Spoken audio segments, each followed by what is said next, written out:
He thought he finally owned it. 30 years of paychecks, overtime, and long nights had built this house brick by brick.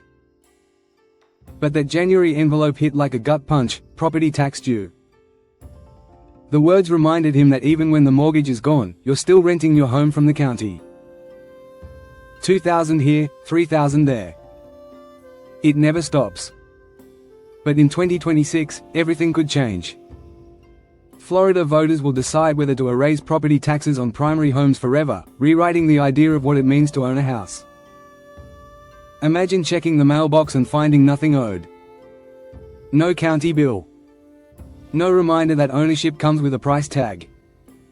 For retirees living on Social Security, it's not a number, it's relief. For families juggling tuition and groceries, it's breathing room. And for everyone else, it's proof that maybe, for once, the system can work in their favor. But where in Florida would that freedom matter most? Let's start where the dream, and the danger, are biggest: Orlando. Orlando is where fantasy meets reality. Tourists see fireworks and roller coasters.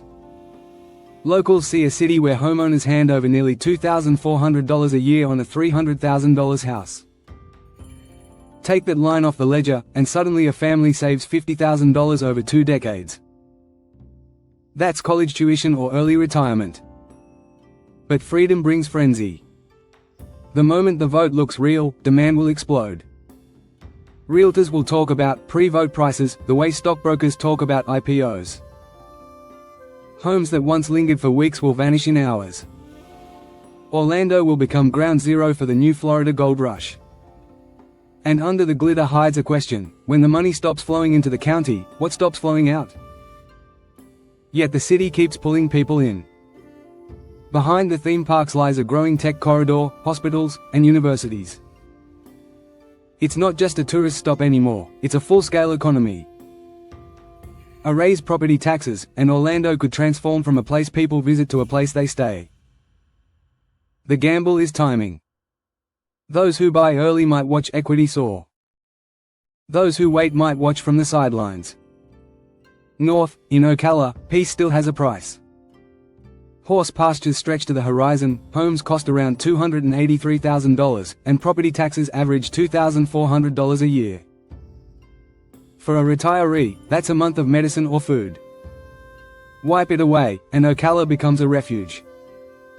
Over 20 years, that's $50,000 saved, a safety net where none existed. But small-town calm never survives discovery. The moment tax-free headlines hit, Ocala's quiet charm turns to commotion. Coffee shops buzz with outsiders comparing how early they got in. Land once open between farms fills with subdivisions. Property values rise, patience thins. Locals who built the town risk being priced out by the dream they long for.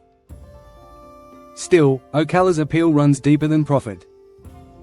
It's the last bastion of space, community, and stillness in a state sprinting toward growth.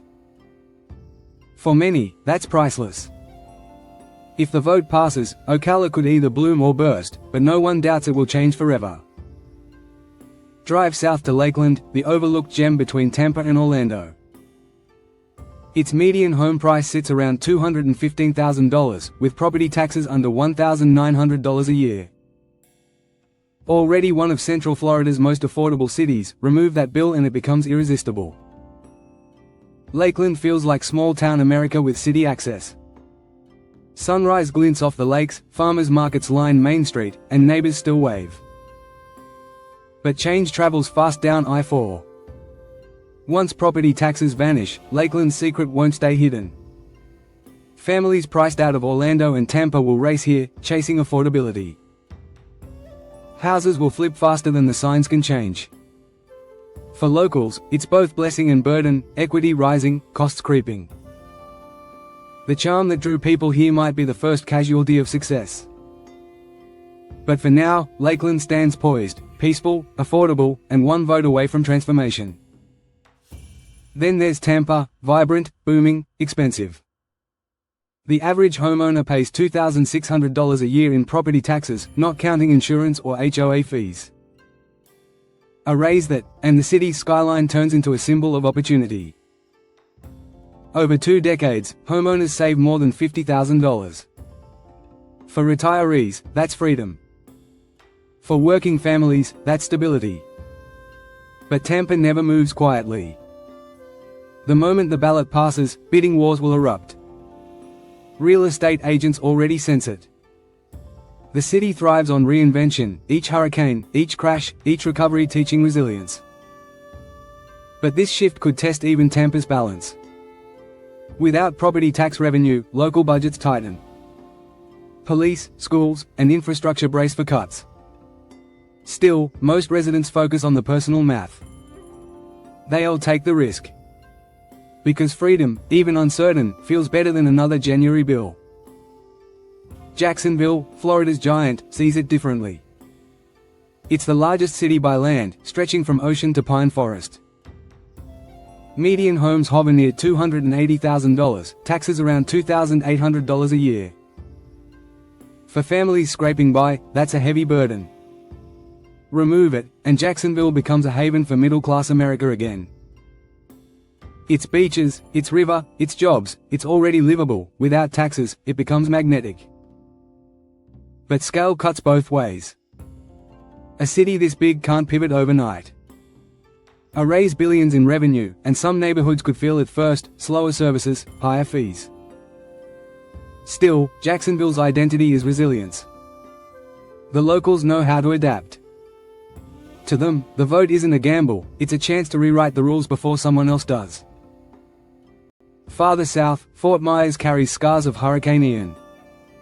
Streets once lined with debris now glimmer with new paint, but trust in the market never fully healed. Property taxes, roughly $2,500 a year, still sting in a city rebuilding itself. Eliminate them, and hope returns. Retirees saving pennies could finally breathe, investors might see green again. The psychology alone could lift Fort Myers. A city once humbled by nature could rebound through policy. But recovery always comes with fine print. Insurance rates soar, and the same missing tax money that gives relief might slow public rebuilding. Even so, the symbolism matters. For Fort Myers, freedom from taxes isn't just economics, it's redemption. Next door, Cape Coral gleams. Over 400 miles of canals cut through neighborhoods built on optimism. Average tax, $2,500 a year on a $300,000 home. Eliminate that, and retirees finally sip coffee on their docks without guilt. Over 20 years, they keep $50,000 that once vanished into county coffers. But paradise draws crowds. The moment the news breaks, the canals will ripple with speedboats and speculation. Prices will rise overnight. For now, Cape Coral balances on the edge of dream and danger. The very water that gives it peace could drown affordability. Yet residents cling to the hope that for once, paradise might stay theirs. Pensacola tells a quieter story. Tucked in the Panhandle, it's more southern calm than Miami chaos. Homes average $283,000, taxes, around $2,300 a year. Not crushing, but always there. Remove them, and Pensacola becomes a magnet for those who want simplicity without sacrifice. The city's strength is balance: beaches, bases, community. Knock out property taxes, and newcomers will flood in.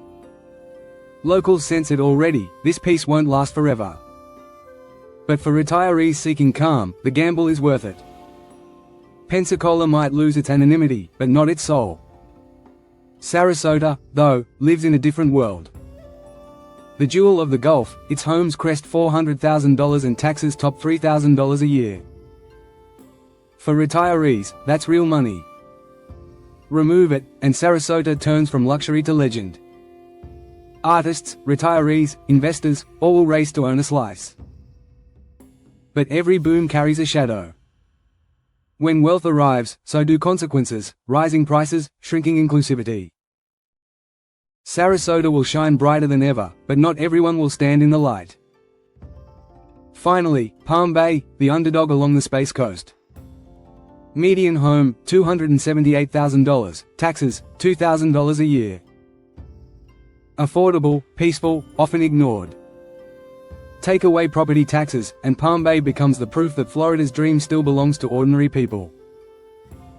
Close to beaches, far from chaos, it might quietly become the real winner.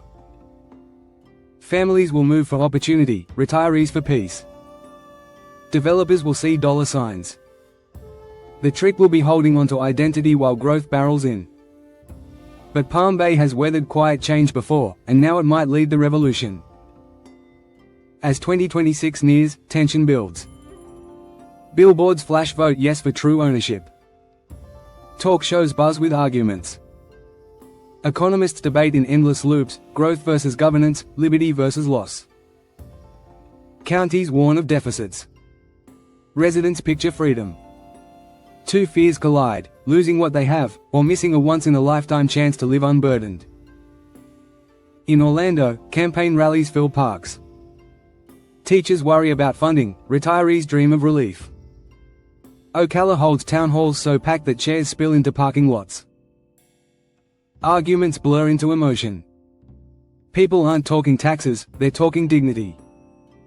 Lakeland's real estate listings vanish before weekends end. Tampa hosts dueling rallies, save our schools versus end the rent. Jacksonville's mayor's speech, owning a home should mean peace, not panic, goes viral.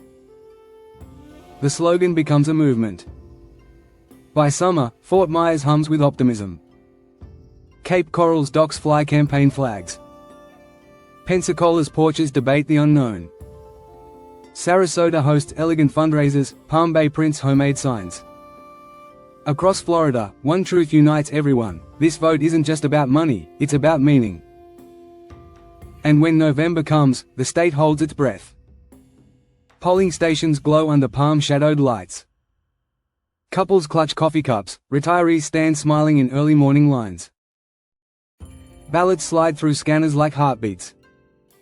Counties tally. News anchors fill the silence. Every refresh of the screen feels like destiny shifting one pixel at a time. Midnight strikes. Orlando erupts first, cheers spilling into the streets. Yes, leads in every major county. Tampa fireworks flare across the bay. Ocala's town square fills with laughter. Across living rooms, Floridians watch the numbers like lifelines. At dawn, it's official, the motion passes. Property taxes on primary homes are gone. The morning after, Florida feels new. The air lighter, the silence at mailboxes surreal. No envelopes, no due dates.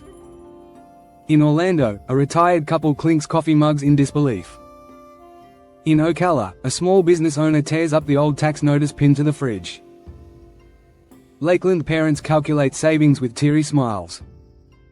Tampa families exhale.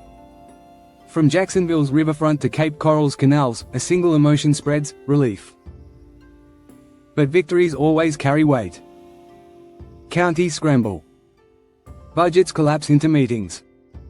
Some services shrink, fees quietly rise. Yet Floridians hardly flinch. The psychological shift is too powerful. They feel, for once, that their homes are truly theirs. Fort Myers rebuilds stronger, Pensacola modernizes. Sarasota glows richer, though a little less humble. Palm Bay expands but keeps its warmth. For the first time in decades, Florida's middle class believes in ownership again. Across America, other states watch. Economists argue sustainability, politicians whisper about imitation. Critics predict chaos, supporters call it revolution. But on Florida's front porches, none of that noise matters. The only thing that matters is that when January comes, the mailbox stays empty. The dream of homeownership finally feels real. Not because it's free, but because it's fair. And as the sun sinks behind Sarasota's horizon, one quiet truth lingers in the warm breeze: freedom isn't given, it's built. Florida built it. And the rest of the nation is next. The morning after the vote, Florida doesn't wake up slowly, it jolts awake. The headlines hit before sunrise: property taxes abolished on primary homes, Florida makes history, phones buzz, inboxes explode, news anchors stumble over their words.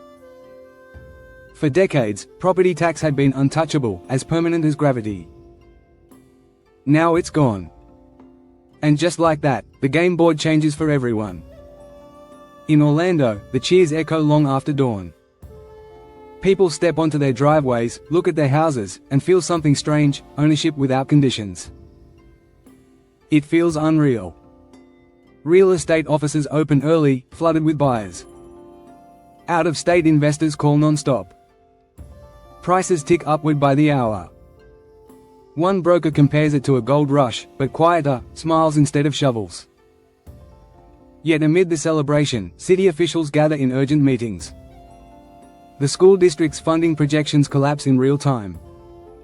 Fire departments warn of shortages.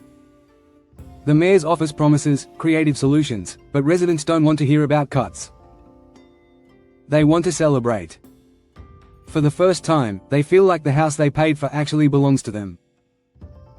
Ocala wakes to a softer kind of joy.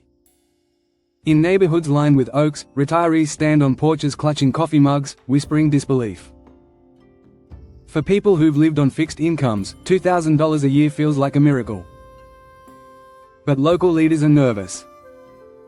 Without tax revenue, the county must trim services, libraries, maintenance, maybe even healthcare clinics. Still, most residents shrug. They've learned to survive without help before. What matters is the weight that's lifted. The idea that home is truly home. That freedom is possible even in small towns where change usually takes a generation. Lakeland feels the shift before the sun even rises. By 8 a.m., moving trucks clog the streets. Listings vanish within hours. Families who hesitated before the vote are now desperate to buy, terrified they've missed their chance. The housing market roars like a stadium crowd. The word affordable starts disappearing from advertisements. But for those who already live here, the victory feels intimate. No more writing checks to the county. No more saving receipts for deductions. Just quiet evenings by the lake, knowing the home they fought for finally fights for them. Tampa reacts like it's Super Bowl Sunday. The city that never sleeps throws an impromptu block party. Fireworks bloom over the bay again, even as officials warn of economic turbulence ahead. Residents don't care. They've spent decades watching bills rise, taxes, insurance, rent, and now, at least one of them is gone. But beneath the celebration, reality moves in silence. County commissioners scramble to rework budgets. Tourism taxes rise. Permit fees double. The adjustments begin, subtle but steady. Tampa knows how to hustle, it always has. For now, victory overshadows worry. Jacksonville greets the news with cautious optimism. Its sprawl makes the change massive, tens of thousands of households now tax-free. Morning radio hosts call it the new Florida miracle. Local stores offer tax freedom sales. But as the excitement builds, city planners study spreadsheets with furrowed brows. Infrastructure costs don't vanish just because the bills do. The mayor promises no service cuts, but insiders whisper that storm drain upgrades and road expansions are already on hold. For most families, though, that's tomorrow's problem. Today, they're just grateful for a mailbox that finally brings good news. In Fort Myers, the reaction is emotional. This city knows what loss feels like. After years of rebuilding from Hurricane Ian, the news hits like sunlight after a storm. Homeowners walk the rebuilt streets with a new kind of pride. For once, they're not paying the system back, they're moving forward. Realtors smile again. Construction companies hire again. The city feels alive. But even here, there's caution. Insurance rates keep rising, and every new storm season brings anxiety. Still, the psychological shift is undeniable. Fort Myers feels reborn. Cape Coral glitters brighter than ever. The canals sparkle under the morning sun, reflecting a prosperity few dared imagine. Retirees toast mimosas on their docks. Younger families post selfies captioned, "No more property rent," but prosperity moves fast. By the end of the week, home prices spike 10%. Bidding wars erupt. Locals joke that freedom comes with closing costs. Still, no one's complaining, at least not yet. For now, the city hums with possibility. Pensacola reacts quietly. No parades, no chaos, just contentment. On porches shaded by magnolias, neighbors nod and smile. The vote feels like justice. For decades, Pensacola lived in the shadow of bigger, flashier cities. Now it's part of history. But the peace may not last. Developers begin circling, tempted by cheap land and new incentives. Locals brace for change. They've seen booms before, they know the rhythm. For now, they'll enjoy the calm before progress knocks again. Sarasota glows that night like a jewel under candlelight. Fine dining patios buzz with champagne toasts. The cultural elite call it the dawn of enlightened ownership, but behind closed doors, the tone shifts. Property managers hold emergency meetings. Artists worry about rising rents. Waiters whisper that the rich will buy up everything. Freedom looks different depending on your paycheck. Still, optimism wins the evening. Sarasota has always defined luxury. Now it gets to define liberation, too. And in Palm Bay, the quiet finalist of this story, the news spreads slowly but sinks deepest. Families who've fought for decades to stay ahead finally get a break. They sit around dinner tables doing math that suddenly works. For them, this isn't political. It's personal. The vote means keeping their homes, their dignity, their future. It's the kind of relief that doesn't make headlines but changes lives. Weeks pass. The initial frenzy settles into rhythm. Counties tighten budgets, cities improvise. Some introduce small, service maintenance fees, others raise local sales taxes by a fraction. The headlines shift from shock to adjustment. Florida finds balance in tax-free era. In Orlando, a new dynamic emerges. Tourism surges. Out-of-state buyers flock in, and construction booms. Some locals complain about traffic, but most quietly cash in as their property values climb. The city learns to operate leaner, funneling money through tourism and state grants. It's messy, but it works. Ocala changes more gently. The population grows, but the town keeps its heartbeat: community events, small businesses, church picnics. Retirees who once feared outliving their savings start volunteering again, mentoring young families who've moved south. Freedom has a way of reviving generosity. Lakeland blossoms. Its lakes reflect new developments and old memories side by side.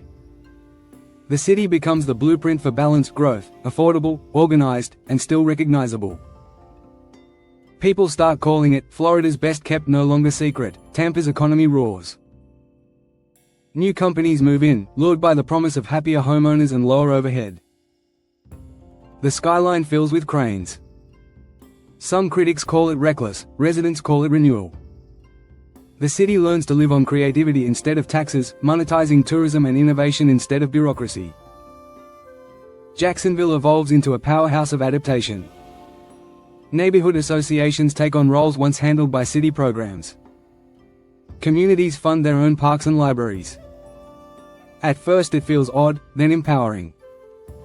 The city becomes proof that people don't crumble when control shifts, they organize. In Fort Myers, the comeback story continues. The savings give locals breathing room to invest again. The downtown waterfront, once quiet, now thrums with life. Restaurants reopen, markets flourish. For a city once defined by destruction, the absence of that annual tax feels symbolic, a promise kept. Cape Coral, however, begins to see the side effects of success. The canals still sparkle, but the skyline thickens with new construction. Traffic worsens, rents creep up. The dream is alive, but it's louder now. Still, longtime residents find comfort in knowing that at least one cost, the tax, will never return. Pensacola stays grounded. It absorbs newcomers but keeps its soul. Community programs fill gaps left by shrinking county budgets. The military base funds civic improvements. Somehow, Pensacola threads the needle between growth and grace. Sarasota becomes the crown jewel of the new Florida. Its art scene flourishes, funded by private donors instead of taxes. Tourism hits record highs. The city that once relied on government coffers now thrives on cultural energy and civic pride.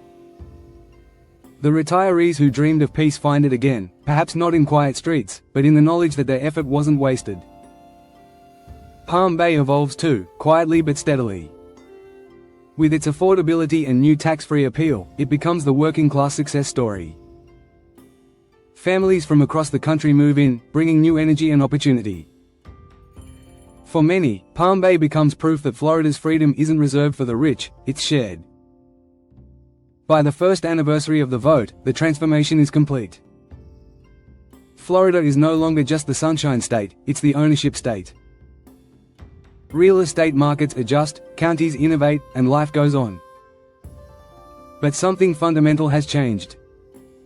The relationship between people and the places they live feels different now, more personal, more permanent. Across the country, headlines ask the same question: can Florida's model work elsewhere?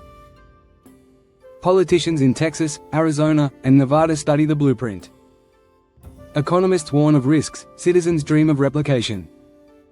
Florida has become an experiment in faith, the belief that people can govern themselves with less hand-holding, that freedom can coexist with function. There are hiccups, of course. Some counties struggle. Infrastructure projects slow down. Emergency services rely more on volunteers. But communities step up. Homeowners who once wrote checks to the government now donate to local programs directly. The shift isn't perfect, but it's alive. In Orlando, the retired couple who once dreaded January bills now sponsor scholarships for single parents. In Ocala, a former factory worker opens a cafe and hires her neighbors. In Lakeland, the teacher who once feared budget cuts now leads a community tutoring program. Freedom, it turns out, doesn't make people selfish, it makes them invested. Tampa builds a memorial downtown, a sculpture of two hands releasing a house into the air. The plaque reads, "Freedom requires faith." It becomes the city's new symbol. Jacksonville launches its own initiative called Keep the Light On, where citizens fund community infrastructure one project at a time. What began as fear evolves into pride. Fort Myers adds a new chapter to its story of resilience, Cape Coral balances progress with preservation, and Sarasota becomes the cultural pulse of a new era. Palm Bay, once dismissed as ordinary, turns into the quiet hero of the state, the place that proves average families can thrive in extraordinary systems. By 2028, the numbers speak louder than debate. Florida's economy grows faster than expected. Migration hits record highs. Even skeptics admit that the model, while risky, somehow works. Counties adapt. The people adapt. And through it all, the idea holds: homeownership should mean peace, not panic. Every January, mailboxes stay empty. And every January, Floridians smile. The freedom never gets old. It's the rare kind of policy that changes how mornings feel. No bills. No dread. Just sunlight through palm leaves, bouncing off windows owned, finally, outright. As dusk settles over Sarasota's beaches and the Gulf catches fire with reflected light, the story comes full circle. A place that once felt like a vacation now feels like a victory. The hum of the ocean mixes with the laughter of people who no longer worry about envelopes in the mail. They know the world is watching. They know imitation will come. But for now, the moment belongs to them. Because this wasn't just a vote. It was a declaration that freedom doesn't come from what you earn, but from what you keep. That peace isn't given by governments, it's built by people. And somewhere between Orlando's fireworks and Palm Bay's quiet streets, Florida proved that idea could live, breathe, and even thrive. The rest of the nation watches from the sidelines, wondering, if the Sunshine State can do it, what's stopping everyone else?